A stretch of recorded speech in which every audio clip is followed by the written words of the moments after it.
Mukama mulungi nnyo, Mukama yeebazibwe nnyo abooluganda. Nebaza Katonda olw'akaseera kano ke tuliko wano, era twebaza Katonda kubanga atuwadde ekigambo ekirungi olwaleero.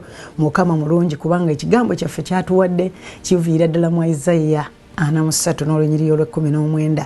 Kino ekigambo kireeta amawulire amalungi, kino ekigambo kireeta okutuzaamu amaanyi. Ekigambo eky'okugamba nti Katonda bw'agamba mu Isaiah 43 nti nze nkola ekintu ekijja tekirabike, tekirirabika, temuli kiraba. Mukama agezaako okutulaga nti mu mbeera kati nga wano tewaliiwo kintu kipya kijja nga tewabaddewo kikadde. Bw'oba oyagala ekintu ekipya oba oyagala ofune emmere kati enkuba etonnya, kitegeeza waliwo ensigo z'olina okuteeka mu ttaka osige ofune emmere. Oyina okwetegeka n'olima n'osaawaola ekisambu n'okabala n'osima ebinnya n'oteekamu ensigo. Buli we twagala okufuna ekintu ekijja waliwo kye tulina okukola. Mukama azze agamba nti nze nkola ekintu ekijja, temuli kimanya? Bikula Bayibuli yo osome Isaiah 43:19. Temuli kimanya? Nkola ekintu ekijja, ngenda kukola ekintu ekijja. Kakati Mukama bw'ayogera bw'ati ndi nkola ekintu ekijja, n'ogamba bannaye Mukama ekintu ekijja kinaavaawa nga tuli mu mayumba tetukyakola, tuli wano tetukyalina byakulya, tuli wano abantu batufuddeko, naye Mukama ye Katonda, ekigambo kye kiramu. Bayibuli egamba nti atuma ekigambo kye n'atuwonya. Katonda ayagala okujja azze, ayagala okukyusa endowooza zaffe, okuzza amagezi gaffe obujja. Omanyi ebintu bye twalaba, ebintu bye twakuliramu, amaka ge wazaalibwamu ng'okyali muto, bwe wazaalibwa oluusi awaka we wakulira, bye walaba nga wakazaalibwa n'obikuliramu, byavumba mu birowoozo byo. Obulamu bwo n'olaba omwana omuto kyalaba agamba ensi bweti bwefaanana. Aba akulaakulamu wa myaka 3 myaka 4 agenda okulaba taata y'olukomawo bw'ati, atuukira kukujjayo mbooko ye erimbeera mu kkoona awo ng'akuba maama. Omwana ono omuto ye obulamu bwagamba obulamu bwe buti bw'obeera owasizza, embooko erina okubeera mu kkoona wali, olukomawo bw'oti ng'omukyala okuba bukubi. Obulamu bwe buti olina okubeera nga bw'alaba abavumu oba maama ayimuse asitukidde mu taata atandise omugamba ebigambo eby'amaanyi amuvumye oba amusabyeyo sukaali tamuleese, omwana nga bannaye obulamu bwe buti. Omuntu bw'omusaba ekintu n'atakikuwa otandika kuvuma buvumi. Kakati naffe obulamu bwaffe waliwo ebintu bye tukuliddemu, waliwo ebintu bye tubadde tulaba, waliwo ebintu bye tuwulira, ebintu bye tukola. Waliwo rutini gy'olina mu bulamu bwo, oba ya bulamu, ogenda ku kyaki, okanisa bw'otuukayo, oluusi ekkanisa nazo, oluusi naye ekkanisa ekusobedde, otuukayo abantu bali mu nnyombo, ogenze n'omwana wo, omwana ajjukira gy'omutwala, ebyo byalaba mu kkanisa eyo byagenda okulowooza nti bannaye ekkanisa eri bweti. Bwe tutuuka wali wabeerawo obugulupu obwesalamu bwe buti, kali ne kavuma kano ne kavuma kano. Naye waliwo ate wootwala omwana n'atuuka n'alaba abantu nga basinza, n'alaba abantu nga bafukamidde basinza, n'alaba nga omusumba alinnya ekituuti agamba abantu bannaye tusabe. Era bwe muba mulabye abaana bano abato abagenda mu makanisa, obwana obuto bwe katuuka eka katandika okwogera ng'omusumba bwe yayogedde, kubanga omwana ekyo kyamanyiridde. Endowooza ze amaaso ge galaba ekyo mami gyamutwala ku kyaki eyo, ate n'okuwulira byawulira. Era ebiseera ebisinga ogenda okulaba omwana ng'akola, ayinza okukwata ekintu kyonna oba omulawo n'agufuula mu microphone n'atandika okwogera nga bwe yawulidde omusumba ng'ayogera. That says the Lord. Mukama yeebazibwe, Mukama abaagala. Kati mutandika okusaba, Mukama ajja kubagabirira. Kakati omwana oyo olaba ekkanisa gy'omutetemu ntuufu.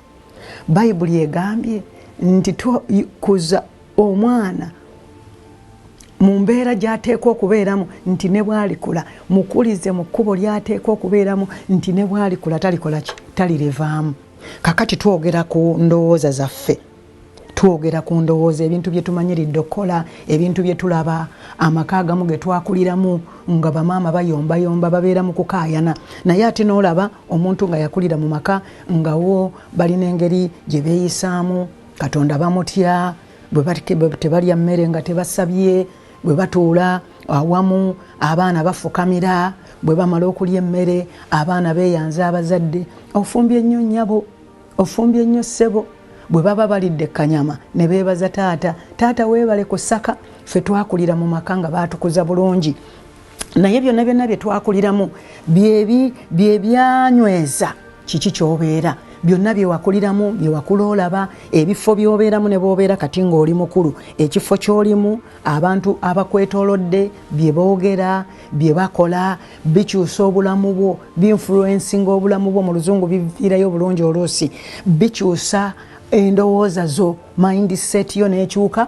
ogenda okulaba gwe abadde takola muzoogo ogenda okulaba ng'otandika okukola omuzoogo naye kakati Katonda azze agamba nti abange nzize ngenda okukola ekintu ekijja temuli kimanya temukirabe naye kakati ne tulaba Katonda bwe yayagala okukola ekintu ekijja yakola bw'ati yatuleetera omwana we Yesu n'agamba nti nze bano abantu okulaba nga mbaagala nze nabeetondera oli muntu wange nakwetondera naye bwe ndaba eyo gy'oli njagala ate nkugjeyo kakati nze okugula n'omuwendo ngenda okuleeta omwana wange Yesu muweeyo n'amuwaayo omwana we gw'ayagala bazadde ki oyagala omwana wo n'omuwaayo Katonda kye yakola n'awaayo omwana Yesu naye ate mu kumuwaayo Yesu yalina okuyita mu bulumi yayita mu bulumi n'aliibwamu olukwe n'akubibwa n'aduulirwa n'afumitibwa n'akomererwa ku musaalaba gwe nange bwe yazuukira n'awangula Bayibuli egamba nti bwe yafa n'azuukira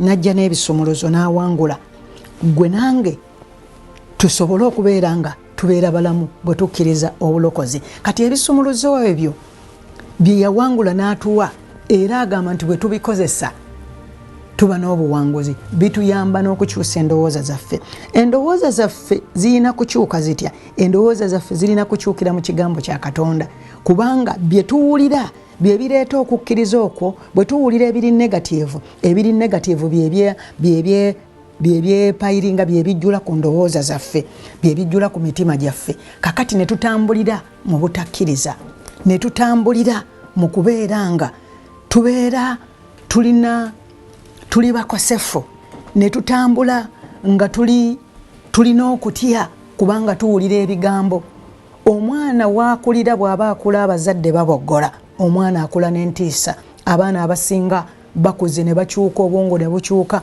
kubanga yakula omuzadde amukuba amusindika ku kisenge akwata omutwe ogwo n'agukuba wansi bannaye Katonda azze okukyusa bino byonna Katonda azze okukyusa embeera zino ezitali ntuufu omuzadde ng'ozadde omwana wo naye bw'omukuba ng'ataamuzaala n'omukuba n'omusindika ku bisenge omwana n'akula ng'obwongo bwe bwakyuka omwana n'akula nga byalaba tabitegeera akulidde mu ntiisa ate bw'omala n'omugamba kale nkugambye genda ku ssomero omwana atuuka ku ssomero nga ne ttica byasomesa tasobola kubiyiga kubanga alina entiisa alowooza bwe yabadde eggulo ate alowooza bw'agenda okukomawo ebifo bye twakuliramu byebiditamininze kiki kye tulina okubeera waliwo abantu b'otanenya na kunenya naye ng'olaba omuntu ng'ayina stress ng'omuntu yajjira depression waliwo abaana benjogeddeko ne ŋŋamba kaakati Mukama azze okukola ekintu ekijja mu nsi zaffe mu kkanisa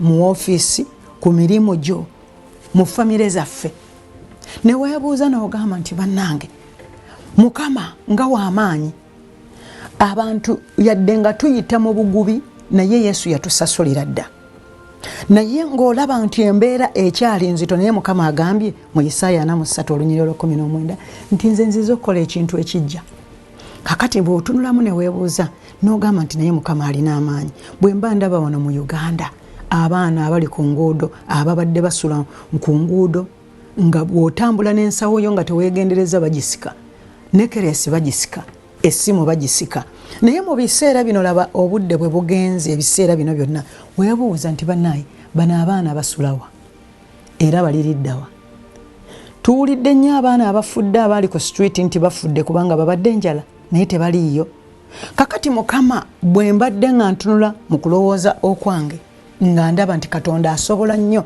okukola ekintu ekijja, naye Katonda ayagala tuzibule amaaso gaffe, tuzibule ebirowoozo byaffe, tulowooleze mu kigambo kye, tufune amagezi, kubanga agambye mu Zabbuli essuula esooka nti mu kutya Mukama amagezi mwe gasookera.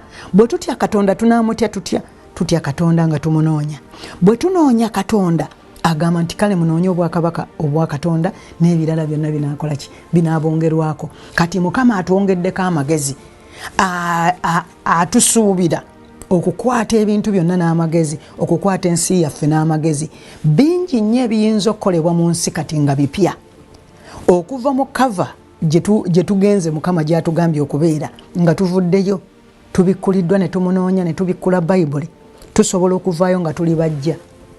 Katonda ayagala ekkanisa zibeere mpya, ayagala tubuulire ye yennyini, tubuulire amazima ge ku kituuti, buulira Yesu, ebirala byonna tubimulekere. Abaana bano betulaba basobola okugunjulwa ne bafunibwa n'ekifo ne babeerako gye bali ne batandika n'okusoma ne batandika n'okukola emirimu. Tulabye abasumba bangi abayambye abaana nga babajja ku nguudo ne bakola zi college.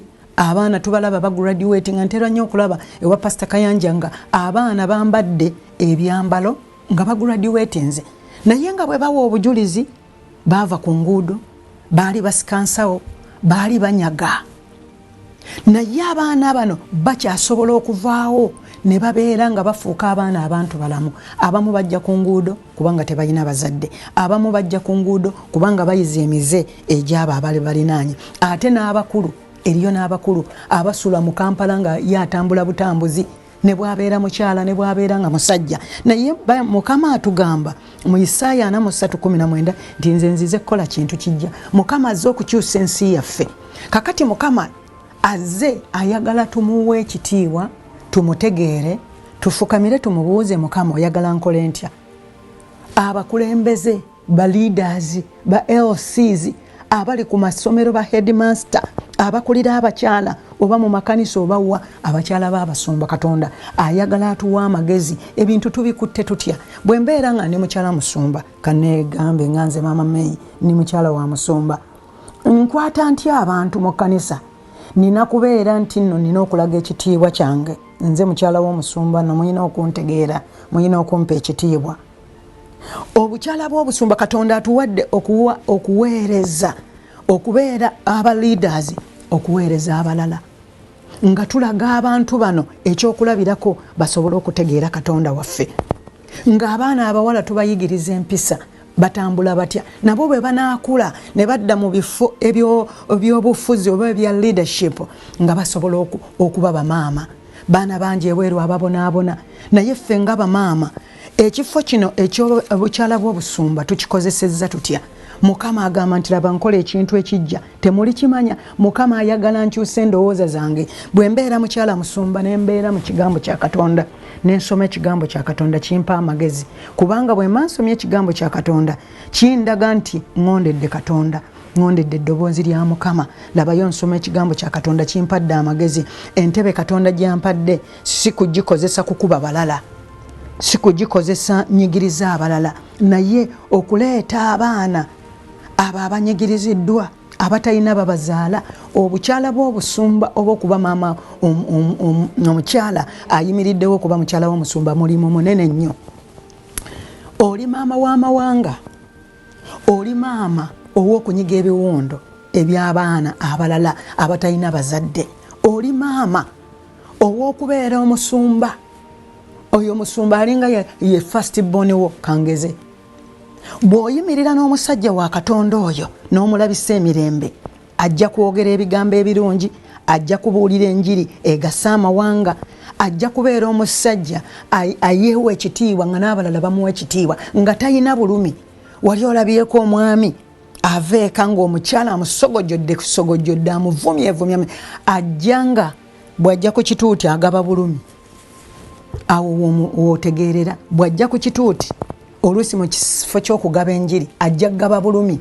Abantu bajja kuvaawo, bayinza okujja mu kyaki ne baddayo oluusi nga bwe bazze, naye Mukama atuwadde ekifo ekyokubeera bamaama neeyogerako nganze kubanga bulijjo bwe mambuulira neebuulira enjiri esooka gyendi era engalo eno ensajja endaga nnyo esonga munze gama May gwe weeyogerako neeyogerako kinyamba then nga tennatuuka gy'oli luno olugalo nga terunatuuka gy'oli olusajja luntunulamu ne lugamba May bino ebigambo bibyo bino ebigambo byange bwe ntwala entebe eno Katonda gyampadde nga maama wa Musumba mukyala Musumba ne ngikozesa nga neewa ekitiibwa nga mpa n'abalala ekitiibwa nga nkuŋŋaanya abantu mu kwagala nga njagala abaana abawala nga nfuna time ne njogerako n'abantu ne nzizaamu abalala amaanyi bannaye kikola omulimu gwa Katonda. Omusumba abeera musajja ntende, omusajja aweesebwa ekitiibwa, ayagala okudda eka kubanga ajja eno mu mirimu gy'ekkanisa ne gimukooya naye addayo eka ng'amanyi maama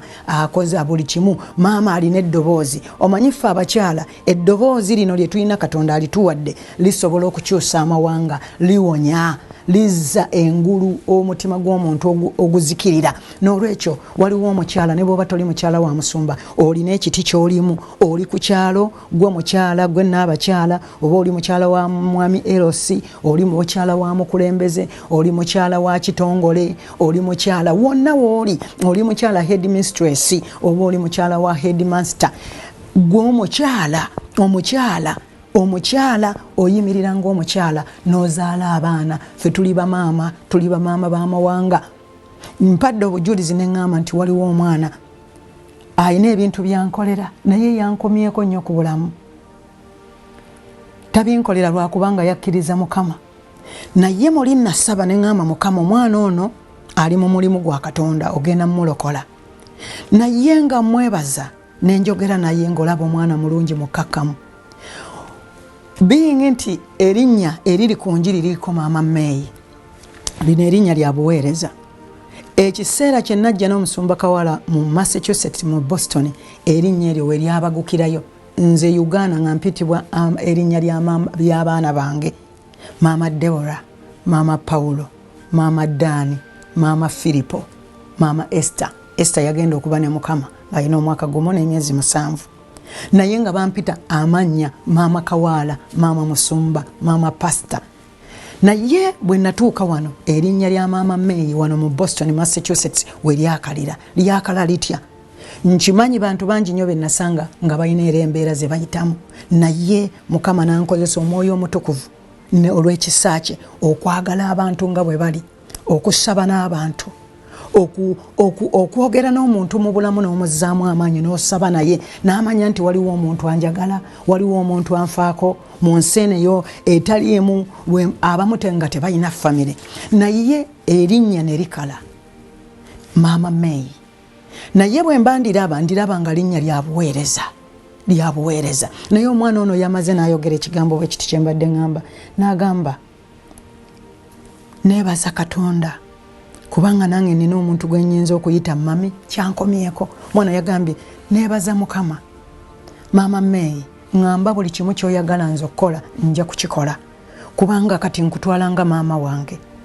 Neebaza Katonda nti nina omuntu gwe nnyinza okuyitako maama. N'omwana n'agamba nti nze saalaba ku mami wange, saalaba ku maama, saalaba ku taata, era simanyi experience bwefaanana okubeera n'omuzadde. Bannaye nakomeddwako nnyo, nasoose n'ensiriikirira mu bwe nti naye ng'omwana agamba nti maama nze mpa emirimu gyo gyonna gy'oyagala nkole nja kugikola. Bannaye oyo si Katonda. Ne ŋŋamba eno divine connection. Nazzeemu omwana ono ne mugamba kankubuulire, weebala okubikkula omutima gwo gye ndi. Nze ndi maama akwagala era nja kukwagala, era oli mutabani wange, era ne Mukama akwagala, era Katonda agenda kukulabirira. Ng'omwana omuwulira mukkakkamu nnyo, omutima gwe, obulamu bwe, ng'omuwulira nti ayina gye yava. Neebaza Katonda olw'obuweereza abooluganda, neebaza Katonda kubanga azze okukola ekintu ekijja. Bannaye ffenna tukimanye nti Katonda azze okukola ekintu ekijja. Tusome Bayibuli, tutambulire mu kigambo kya Katonda, Mukama akyusa ensi yaffe. Tutunule tulabe obujulizi bungi obugenda okujja. Katonda akyusizza ekkanisa. Katonda akyusa ekkanisa okudda ku kigambo eky'amazima ddala, okubuulira enjiri eya Yesu. Katonda akyusizza abantu, Katonda atukyusizza, Katonda ankyusizza, Katonda akyusizza amaka. Kubanga kati weewuunya omwami ali waka ali ne mukyala we n'abaana alaba ebigenda mu maaso.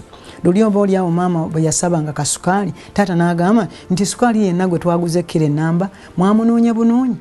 Omukyala akanda kweyowoozaako nti munnaaye sukaali era twanyoddeko kati kakati taata wooli oli waka olaba emmere bwefumbibwa ne bweggwawo oba oli awo naawe weetaaga okukwatirako maama.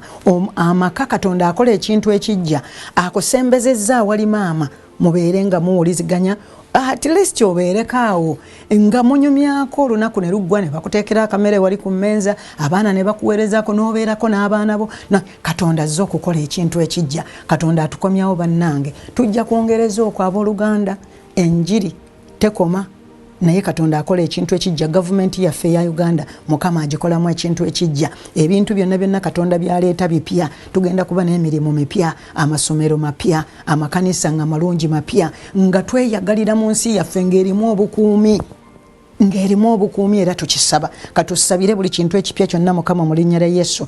Tusabira obulamu bwaffe, tusabira ensi, tusabira Amerika Mukama okole bipya. Tusaba okyusa abantu, otukyuse, tukukirize ekigambo ky'amazima go Mukama otulokolere ddala mu mitima, tukunoonye mu mazima kubanga otugambye nti mu kutya Mukama amagezi mwe gasookera. Ekitegeeza Mukama twetaaga magezi. N'olwekyo tusabira ensi yaffe yonna n'abantu bonna abali mu nsi. Tusabira abakulembeze, nsabira abakulembeze baffe mu gavumenti zonna mu Amerika. Tusabira omukulembeze Mukama omuwa amagezi. Tusabira omukulembeze waffe mu Uganda omuwa amagezi, omuwa ebintu ebipya, omuwa ebintu ebyokukola ebyomuwendo, era abantu balabe ebintu ebipya. Bayibuli egambye nti bijja kulabika. Bwe birabika Mukama abantu basanyukire mu nsi yaabwe mu linnya lya Yesu. Taata buli wamu kwatawo mu makanisa wonna, mu bakyala, mu baana abali ku nguudo okolawo ekintu ekipya kubanga tugenda kulaba nga abaana bano balina ebifo bye babeera namu nga basoma, nga batendekeddwa, nga balina empisa,